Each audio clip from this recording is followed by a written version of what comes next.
If people will stand up, it will be like Elijah who finds out he wasn't by himself. Right.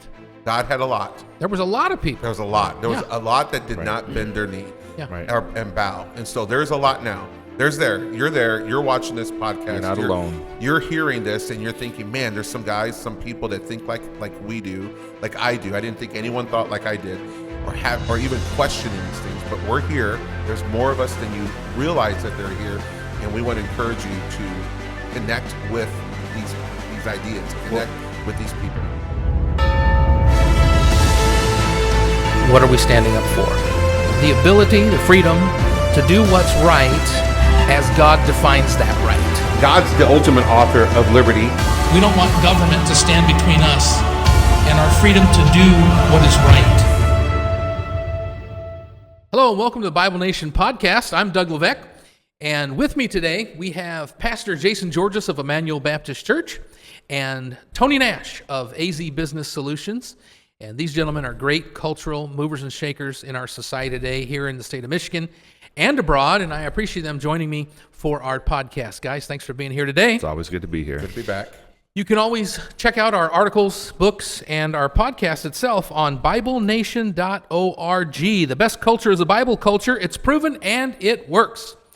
Well, our last podcast was about something pretty alarming in society today, and that's the prospect of vaccine mandates. Yeah. So we don't necessarily have a full vaccine mandate out there today, but the government, media, elites, societal culture is definitely pushing the envelope to where it could happen, but we're also getting more resistance today. So we're seeing a civil war, if you will, in personal choice. Well, and you're already seeing big corporations and even small businesses are starting to mandate it just to get ready. So it's already happening. Exactly. Some people are doing it, but not from a legal sense. They're Right. doing it from a private sense or whatever.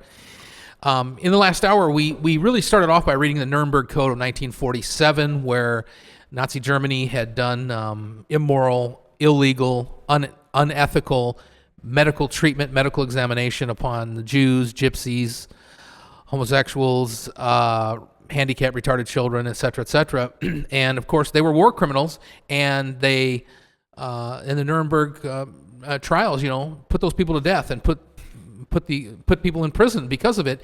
Out of that was written the Nuremberg Code, which was this code of medical ethics, and I encourage everyone to go back and listen to that particular podcast, or just check out the Nuremberg Code 1947 yourself. And basically what we're saying is we're coming to a societal question that's already been dealt with. It's not new. Right. There's nothing new under the sun. And, the German society failed in this regard. They failed as a society because they capitulated out of fear or whatever else. And they allowed that to happen on a grand scale. And so our society's in this fight, and we've got to fight it.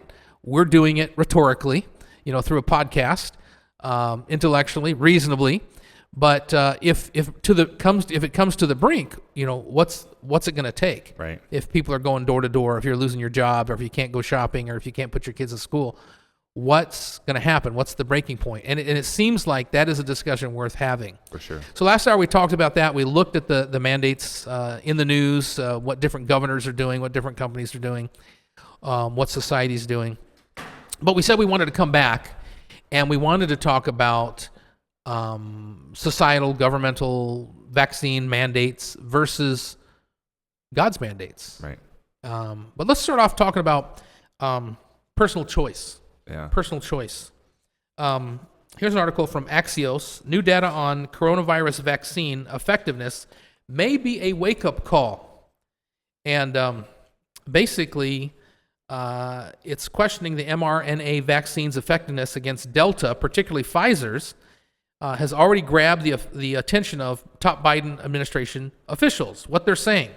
The study found that Pfizer vaccine was only 42% effective against infection in July when the Delta variant was dominant. If that's not a wake-up call, I don't know what is, a senior Biden official told Axios. You're caught. Well, I guess that's a big statistic. So driving this news is the study conducted by Inference and the Mayo Clinic compared the effectiveness of Pfizer and Moderna vaccines in the Mayo Clinic health system over time from January to July. I would say this is pretty probably one of the better statistical studies you could do. Overall, it found the Moderna vaccine was 86% effective against infection over the study period, and Pfizer's was 76% effective. Now, obviously, Mayo Clinic likes Moderna over Pfizer. Moderna's vaccine was 92% effective against hospitalization, and Pfizer's was 85%. But the vaccine's effectiveness against infection dropped sharply in July when the Delta variant's prevalence in Minnesota had risen to over 70%.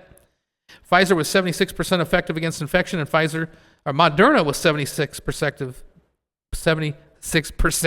effective against infection, and Pfizer was only 42% effective. Now, what's interesting is that human immunities have a better percentage effectiveness Right. at keeping you through. So, this is almost a moot point for who's going to make the most money, right? I mean, is it Nike or Adidas? Who's going to sell the most shoes? The study found similar results in other states. For example, in Florida, the risk of infection in July for people fully vaccinated with Moderna was about 60% lower than for people vaccinated with Pfizer. So the article is kind of a study like which one's better, and Mayo's saying Moderna over Pfizer. But the reality is that neither one of them worked in July. It's unclear whether the results signify a reduction in effectiveness over time, or reduced effectiveness against Delta, or a combination of both. Quote, based on the data we have so far, it is a combination of both factors, said Venki Soundarajan. He's the guy I'd want doing the study. Yeah. A lead author of the study. The Moderna vaccine is very likely more effective than the Pfizer vaccine in areas where Delta is the dominant strain, and the Pfizer vaccine appears to have lower durability of effectiveness. I'd be interested if Venki is connected to Moderna or is getting a kickback for the endorsement. He added that his team is working on a follow-up study that will try to differentiate between the durability of the two vaccines and their effectiveness against Delta. I won't read the rest of the article, but finally, in the last podcast, we said there is billions of dollars in financial gain here. Right. Number one, that's just not right. If this is a problem, somebody else should be paying for it. Nobody should be getting rich off it, right? The guy who invented ivermectin made sure that nobody was going to get rich off it, and it was free, right? So it wasn't under pharmaceutical companies. Maybe that's why they don't push it. Right. But today we start off with the idea that in this study, that neither one has worked effectively against in July any more than human August. immunities. Well, Yeah. it's interesting because, right now they're saying 70% of Americans have been vaccinated, and we're in an outbreak in the middle of summer, which never happens with the virus. Last year, at the height of COVID, even the summer months were way down, way low, with no vaccinations. And now we have all these, and these numbers are spiking all over the place. Something's not working. Well, and of course the media is just going to report news. They don't have to tell the truth. Right. They're just going to report news, and so they can say, well, it's the unvaccinated, the unvaccinated, the unvaccinated. But what if it's the vaccination? Right. What if that's the problem? And that's fair, right? And that's this kind of study, without coming out and saying that, is almost saying, we don't have effectiveness. Could it be? Right. At least creating the question. So I think we can ask that question, and then that brings up the idea of personal choice, right? It's a personal choice what shirt you buy. It's a personal choice what car you drive. It's a personal choice what you eat for dinner and when you eat it, what you put in your body in that regards. The left has for years said, "My body, my choice." Right. In that a woman can kill her unborn baby in her womb if it be her choice, regardless of her parents, regardless of the child's father, regardless of her irresponsible behavior, regardless of the necessity to undergo consequences without murder, Right. to cover it up. And so that has been effective mantra in society until now. Right. And now it's not my body, my choice. It's my body over your body, and it's my choice over your choice Protect for the sake of everybody my else. body. Yeah. Well, Go ahead.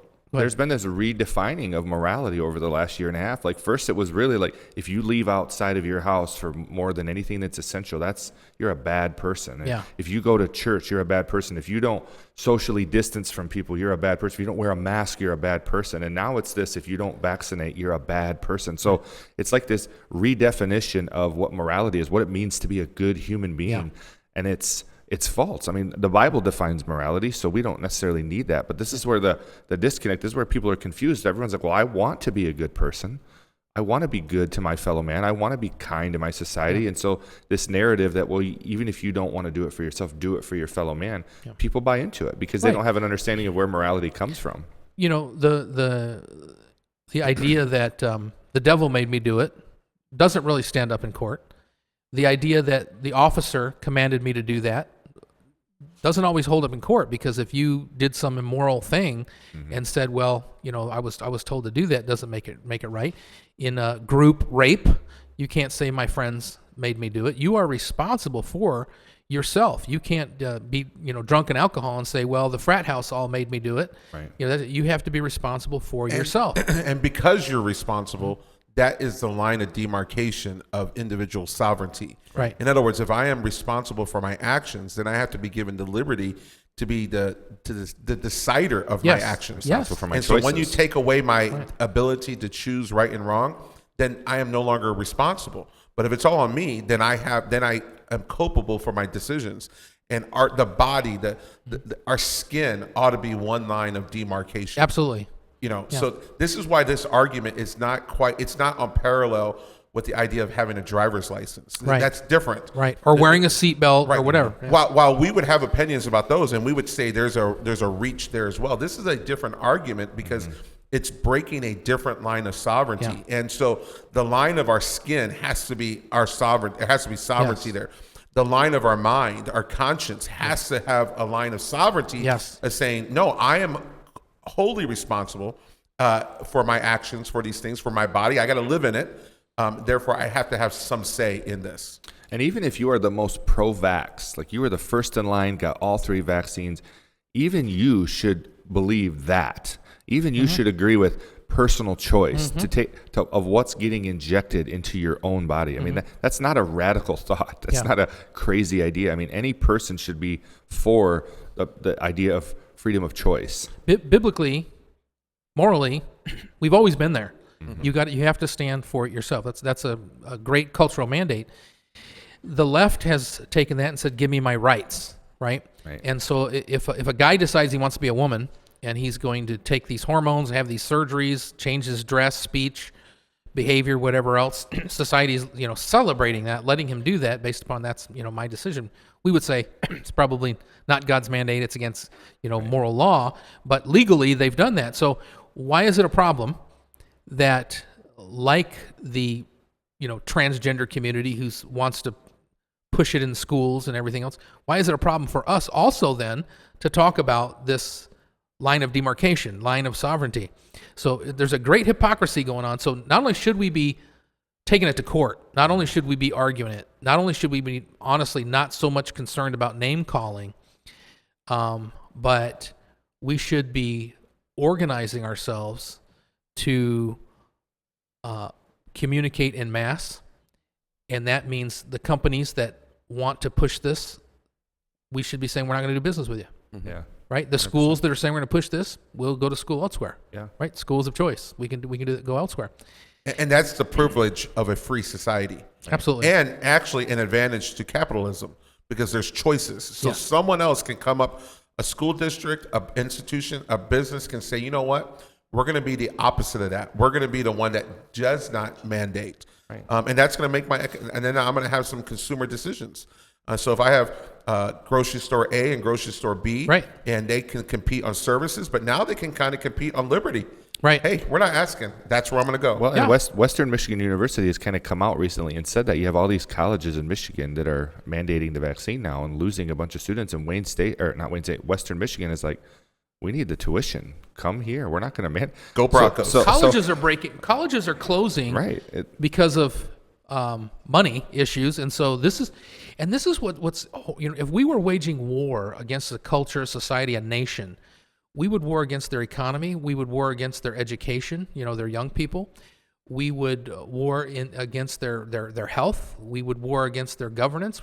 This COVID is a war. Mm-hmm. It is a war. It has changed our society, not just American society, but globally.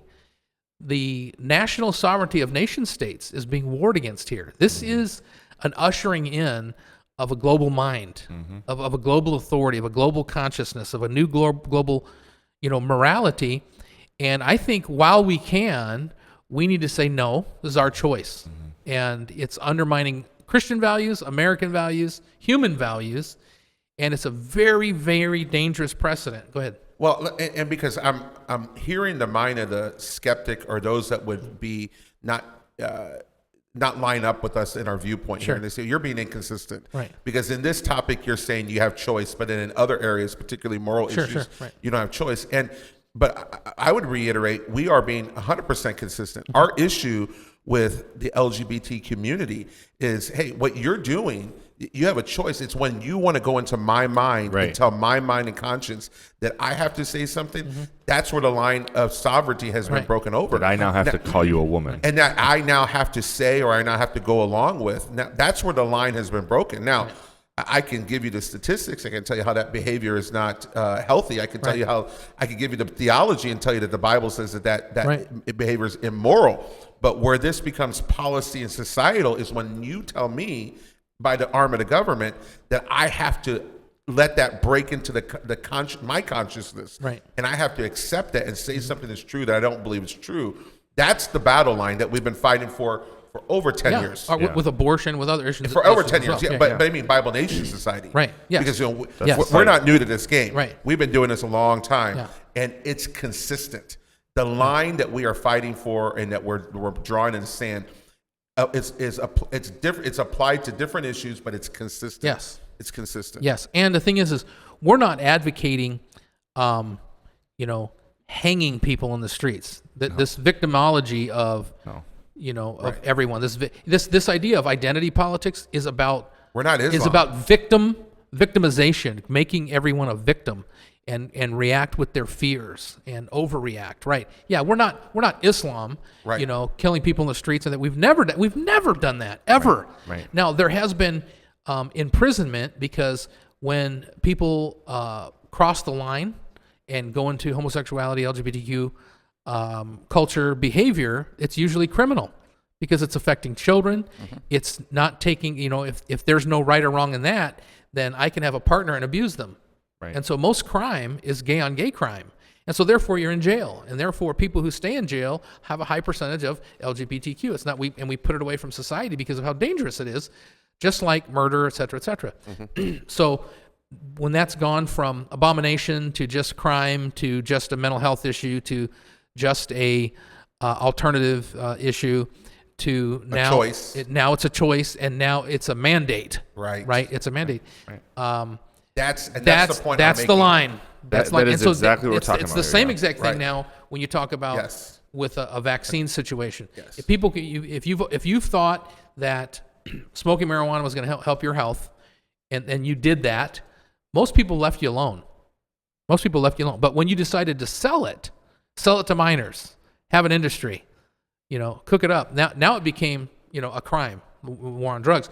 But it's the same thing now. It's the same thing with vaccines. If you want to do it, that's fine. But if I don't want to do it, it's my personal choice. But so let me be consistent. The preacher that's on both sides of this, and Yes. and equally hit everybody. Yeah. So then even the grassroots and the Stand Up Michigan, Yes. those movements. Hey, we have to be a principled movement. Yes. Not just a issue movement. Right. And these are core biblical in our creation, how God made us issues here. And you need to exercise those across the board. Right. So you can be the greatest anti-vaxxer and yet, or anti-mandate, and yet be very immoral in other areas in your life. Right.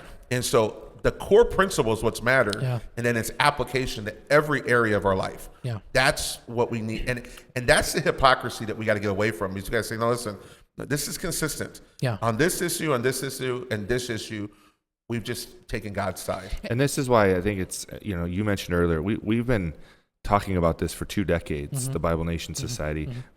This isn't a response to COVID even for us. Right. We've been talking about this for a long time. Actually, we've been talking about a lot of the things that finally people are saying now, we've been saying Yeah. for a long time. So this isn't about inconvenience. Yeah. This isn't about, now our lives are upset, so now we want to speak out. We've been speaking out, but this is an understanding of, as you say at the beginning of each episode, the best culture is a Bible culture. It's Right. proven and it works. This is about understanding that a culture is going to be better if it has a biblical understanding of how to do things. Our founding fathers, truly, were not all born again, Bible thumping Christians, but they were all educated as such. They were all surrounded by it as such. They all spoke the same vocabulary, and they did have the same understanding.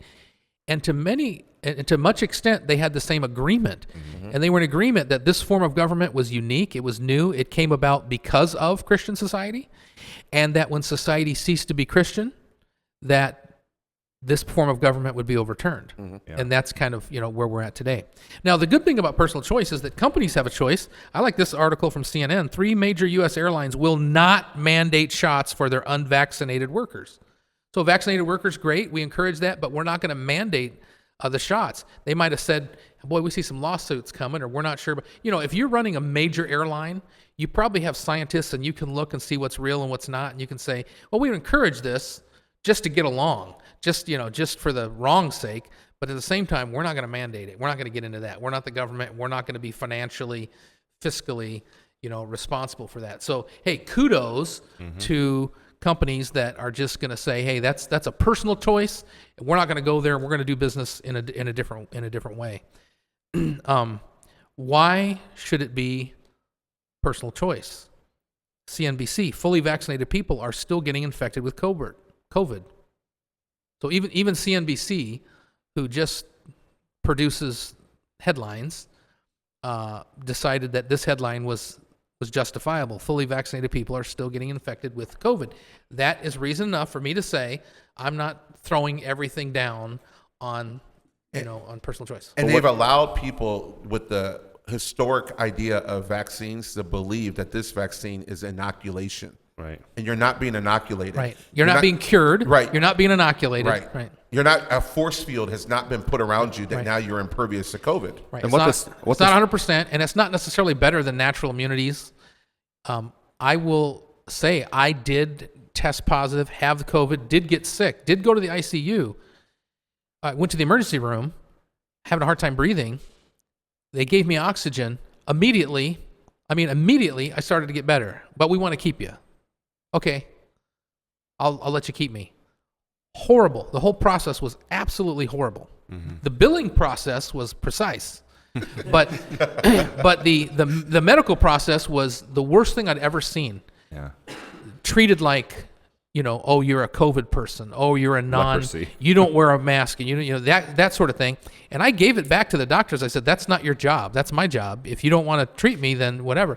And I'll tell you what, the hospital, the medical personnel quieted down, backed down, erased the bill because they had gone past ethics in that. And really, it was just pure oxygen. Now, I'm wondering why. I said, why don't you send me home with some pure oxygen? Well, that's a prescription. Well, why can't I have pure oxygen's in the air? Right. Concentrated in a bottle and breathing it through. How come I can't have? Well, you have to have the prescription. So, medicine on the whole is a control factor of society, of the mind, of the fears, of the body, of life. And it's got too much power. And the insurance companies, pharmaceutical companies, etc., have far too much power, and they're being utilized to garner political control. So not only is it a personal choice medically, we see this for what it is, and we're not doing it as a personal choice for control either, because I'm not going to be controlled by something I don't believe in. Well, you and I are fans of this era, but Eisenhower warns of the military industrial complex. Well, now we have the pharmaceutical industrial complex. Same thing.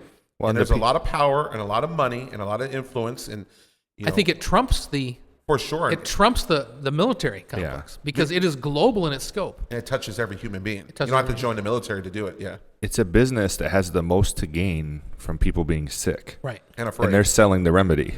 Yeah. So they're selling the thing that can make you sick and the thing that they say can also make you better. I mean, you're a marketing. That's marketing 101. That's what I'm saying. I mean, you present the need. Like, I Right. got to have this. If I'm going to sell a product, if I have a company that's like, we're going to sell barbecue. Okay, first thing, who's your clientele? Right. All right, let's find the people who like barbecue, and that's who we target. Well, if you're selling the disease and the cure, That's why so many people, pretty that's good why business. Obamacare was so, people, look down their nose and say, why wouldn't you want Obamacare? Whatever. But socialized medicine is government control, right? government failure, and so we didn't want it. Now, let's keep our promise that we told our listeners, and let's talk about God's mandates quickly.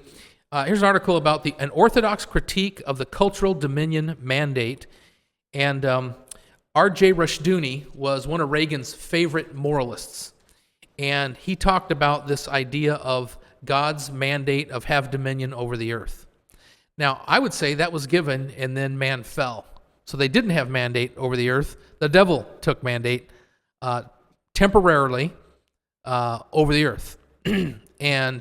But a lot of even conservative evangelical Christians and people in the conservative political realm talk about this kingdom dominion mandate, to where God's kingdom needs to rule the earth by man's doing. And a lot of people that really believe that we bring in the kingdom kind of miss Christ's second coming. We don't bring in Christ's second coming. We don't set the parameters for that. He comes back with us. We don't make it happen. He comes back with us and sets up his kingdom on the earth, theologically speaking. Right. And so kingdom dominion theory kind of disregards the living second coming of the Lord Jesus Christ to set up his own kingdom and puts it in man's hands, which is exactly what Satan said. Ye shall be as gods. You're going to set up a kingdom. So it's kind of a satanic deception in that regard. But Tony, I think this particular article needs to be connected to this podcast. Okay. It comes from the Orthodox Reformed Bridge, a meeting place for evangelicals, Reformed, and Orthodox Christians. And it's orthodoxbridge.com, an Orthodox critique of the cultural dominion mandate. So if that's not the mandate, Pastor Jason, what is the mandate from God? Well, as we were talking kind of in the pre-show, we think, we're not against mandates. And God gives us mandates. God gives us things that we ought to, this is what you ought to do. This is a command, an expectation, more than an expectation. And so, as we were talking about that in the pre-show, I was thinking, Jesus says, is asked, what is the greatest commandment? Master, what is the greatest commandment in the law? And Jesus answered and said, thou shalt love the Lord thy God with all thy heart, with all thy soul, and with all thy mind. This is the first and great commandment. And so there is this expectation, this mandate that you got to love God, loyalty to God, affinity to God, worship of God belongs solely to him. And then other mandates take precedence. Yeah. That is the first of the 10 commandments too. Yeah. The Lord your God, don't have any other gods. Jesus said, love God and love man as a creation of God in the image of God. You are an imager of God and you are to reflect him. We Christians often use this phrase about glory to God, give glory to God. What's the chief aim of man, And the only way you can glorify God is to be standing in his reflection. You can't give God any more glory than he has himself. You're not adding to it. No, you're not adding to God's glory in any sense, except that you're reflecting his glory back to himself. And this is just the human being that reverences God, recognizes he's the supreme standard, and then kind of tries to line up their life. And our society, American society, 245 years ago, 46 years ago, basically did that. Right. And our laws and judicial system and form of government is the best that's brought the greatest results for all of mankind. Was not perfect because there was humanity involved, and that's what kind of we're fighting for. And so this is the great lie. If you don't have that mandate to recognize and love God, then you're going to fall for another mandate. Exactly. You're going to fall for another authority that's bigger, better, and badder than you. And so we're having this mandate now that we are our own gods. We are our own salvation. And some of us know better than others. And so if you're not going to trust God, trust me, and I'll take care of you. And that's the government as God mandate. Some of science and technology believes in this idea of transhumanism, that we're going to have another evolutionary leap. Not God, but another evolutionary leap where we all become filled with AI, robotics, perfections, inoculations.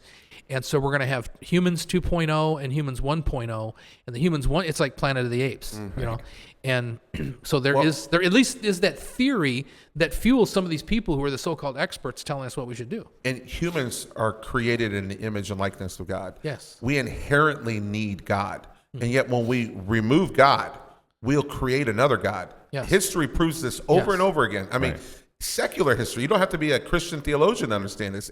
Man wants gods. Yes. All the way to the point that we make ourselves gods. And that's ultimately what it is. We make ourselves God. And so people would say, I'm not worshiping the devil. Good night. But when you make yourself God, you're falling for the same lie that Adam fell for in the garden. Yeah. You shall be as gods. And the devil would love for you to think you're God, and then he does his business behind, because he can manipulate that and work that. So there's a huge spiritual construct going on in the world today behind the scenes, including vaccinated, mandate vaccines, because eventually this mRNA is going to be tied with the idea of evolutionary steps, becoming superhuman. This is why I'm not a big fan of superheroes. I know that's just fiction, but the idea is the whole world kind of loves that, looks to that. Well, we can become something extra, 2.0. And that is such a Garden of Eden lie. Yeah. But it's going to be pervasive in the end of days. So when we're talking about mandates, politically, ultimately, we're talking about tyranny. And tyranny is anything that gets between me and my ability to love God Yes. according to the dictates of my conscience. Yes. So if God's given me this great overreaching mandate, this mandate that directs every aspect of my life, every experience of my life, and yet another entity would try to come in and diminish that or remove it or redirect it, that's tyranny. Let me live my life. And so if I have a conscience that says, I don't want to put that in my body, then don't get between me and God. Yeah. And that's where the feathers get ruffled. Right. That's where a person finally says, that's where the apostles ultimately say, I have to obey God rather than man. Even if there's consequences. And that's so fine. Christians are afraid of consequences. Christians have to say, Yeah. well, there's consequences, but I'm going to serve God regardless of what the Exactly. consequences are. Yeah. Now, the conflict there is that we're also Americans. And so come and bring your consequences and find out what happens. Yeah. Right? So that they say, well, that's not Christian, but we're Christians and we're Americans. And so we're going to dictate some consequences ourselves. Jesus told his disciples to take a sword. Yeah, and they said, we have 2, and he said, good, that's enough. That's enough. Well, there's other mandates that come from this general great mandate. Work is a mandate, Yeah. right? Work. Be fruitful and multiply. Marriage, in its definition and how it works and what it's for, its purposes, is a mandate. How men treat each other is a mandate. Marriage is a mandate. Jesus said, thou shalt be saved. Now, Jesus didn't come to condemn the world. Jesus himself said, the world's condemned already. Yep. All you have to do is nothing and you're condemned. Yeah. And so he came to save the world. And so he said, be the outside. In other words, Jesus said, look at me, trust me, follow me. That's a mandate. That's a mandate. As Moses instructed them to look up at the serpent, look to me. And then he told us when we're Christians to go and serve him. Go into the world. Be my ambassador. Reflect me and let the redeemed of the Lord say so. And then he also said to be ready. Look for my coming. Long for my coming. Love my appearing. And so that's why Christians all have this innate hope that God's in charge, that he is alive, that he's coming the same way he left through ascension and descension or translation or transfiguration, and that the heavenly realm, will transfix him into the earthly realm again, that it will be the same for us. This mortal shall put on immortality. And so we have an entirely different construct and perspective when it comes to personal choice. Personal choice still answers to God. Right. And that's really the line that we're trying to draw here. That's all that it is. And again, we'll reiterate that if you're listening and you want to get the vaccine, like no one on this podcast is saying that you shouldn't, or that it's, do your research, talk to your physician, whatever you got to do what you think is best for you. But this idea that because we don't want to get it is a bad thing, or even beyond that we don't want to be mandated to get it.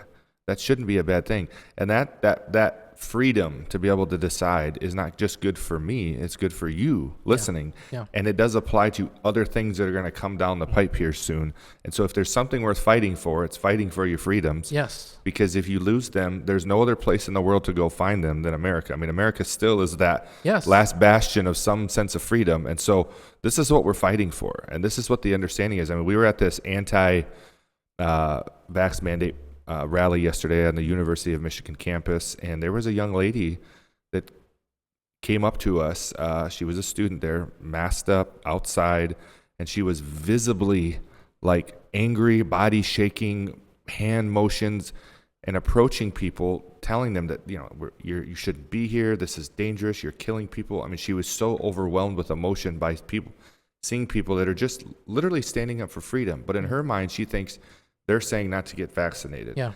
And so the line that we're drawing today is not that. The line is this idea that liberty comes from God and that we understand that, and this idea that we should be mandated to take something into our own body is wrong and immoral, and we're not going to stand for it. There is mass deception. It's happened on a national scale in the past. It's happening on a global scale now. And we're not freaking out at those that are deceived. We're being reasonable and talking to them. But it's about time that they get out of our face. Yeah. The mass deceived, get out of my face. People have talked a long time about kale, right? Yeah. And kale is horrible. Kale is You're nasty. talking about the vegetable. I'm talking about the vegetable, Yeah. kale. How this is the new potato chip. This is the new. No, it's not. No, and I'm saying, no, this is a guy who had a field full of kale, and he hired someone to say, this is the. Now, that's great. People want to do kale, that's fine, but get it out of my face. Get it out of my cereal. Quit putting it into making it kale milk or whatever else you're doing. And folks, this is what this is really all about. This is what this really is all about. No anti-kale. The truth is, I'm going to choose God's mandates. Yes. Yeah. Hopefully I will. Hope I will choose God's mandates. If I make a mistake, I'm usually going to make a mistake, hopefully on the side of love, and that I love you, and I recognize that your kale theories are wrong, but you can have them.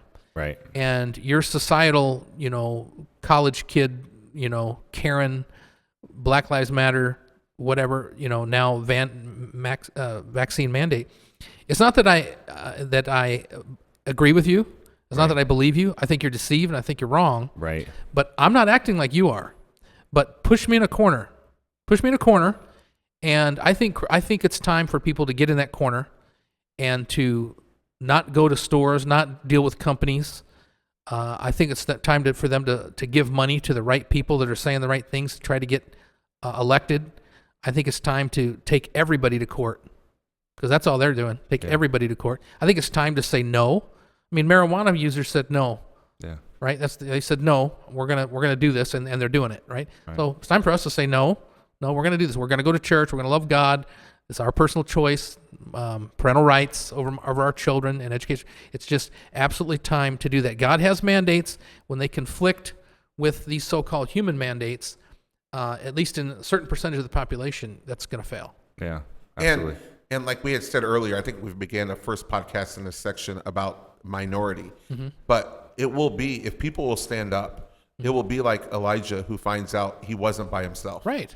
God had a lot. There was a lot of people. There was a lot. There was a lot that did not bend their knee Right. and bow. And so there's a lot now. You're there. You're watching this podcast. You're not alone. You're hearing this and you're thinking, man, there's some guys, some people that think like we do, like I do. I didn't think anyone thought like I did, or even questioning these things. But we're here. There's more of us than you realize that they're here, and we want to encourage you to connect with these ideas, with these people. Get connected with a good Bible preaching church, because we hadn't ever felt alone in our thoughts. We have a lot of people around us on a regular basis that encourage us in biblical thought. And so get yourself a part of something like that. The Bible Nation Society has worked nationally with 16,000 churches, each with hundreds of people in them. In the state of Michigan, 1,000 churches of different stripes. We've done national events in Washington, D.C. We've done state events in Lansing and elsewhere. And we've worked with people who weren't even philosophically, in agreement with us on everything. So I don't, maybe we're a minority in percentage, but I don't think that we're a minority in thought, in freedom, in liberty, and truth is never a minority. And truth is, truth will, they always say, truth will set you free. Me plus God is the majority. Yeah. Yeah. Well, and Spurgeon, I don't have to defend the word of God. It's like you're better off defending a lion. Yeah. Let the word of God do it. It's going to work. Let it speak for itself. I like the verse in Isaiah chapter 26, verse 2 that says, "Open ye the gates that the righteous nation which keepeth the truth may enter in." Yep. So God does work in nations, and he does favor godly nations, and that's what we had set out to be. That's what we're trying to be. I don't think you can necessarily legislate morality or that a nation in itself is saved or not. But I think it's under the influence of the Bible, or it's not under the influence of the Bible. Yep. I want to say something very important before we go, and that is, if we do become superheroes, I call Iron Man. You want Iron Man? I call Iron Man. You know why? Because he's rich. Right. That's why. And his name's Tony. But true superheroes don't need to be rich. That's right. And he's not really a superhero. He just makes cool gadgets. Well, all right, gentlemen, thank you very much. And Tony, again, I want to make sure that that we connect with these two videos. The video by the medical specialist who spoke to a school board about the misnomers of vaccination and why pushing mandates is not scientific, and it becomes tyrannical, really. And he's got some good information. And I already there. sent the articles to the guys to put in for this episode. Right. So thank you, folks, for listening to our podcast.